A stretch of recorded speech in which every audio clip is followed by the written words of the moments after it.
Hello বন্ধুরা, তো আজকে আমি তোমাদের সাথে শেয়ার করছি আমার করা কিছু হাতের কাজ। তো অন্যদিন তোমাদেরকে যেরকম সবটা বানিয়ে দেখাই, আজকে আমি সেগুলো তোমাদেরকে বানিয়ে দেখাতে পারবো না, রেডিমেড দেখাচ্ছি। মানে হচ্ছে এগুলো আমি অনেক আগে বানিয়েছিলাম, মানে বিয়ের আগে আমি প্রচুর হাতের এরকম ছোটো ছোটো পেপার কাটিং, বেশিরভাগ পেপার কাটিং জিনিস আমি বেশি বানাতাম, পেপারের মানে কাগজের ওপর আর কি ভিত্তি করে। তো সেই টাইপেরই হাতের কাজ আমার কাছে প্রচুর ছিল একটা সময়।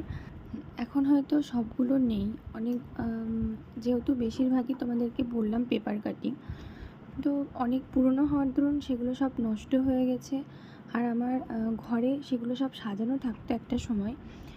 বিয়ের আগে যেহেতু ঘরে রং করা হয়েছিল, তো সেজন্য সেই জিনিসগুলো নষ্ট হয়ে গেছে, রং টং পড়ে বা দেওয়ালে চিপকানো ছিল, তো তুলতে গিয়ে ছিঁড়ে গেছে। আপাতত যেগুলো আমার কাছে এখনও রয়ে গেছে, তো সেগুলো আমি তোমাদের সাথে শেয়ার করছি।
जमाने में जब वफा निकला, मैं ढूंढने को जमाने में जब वफा निकला।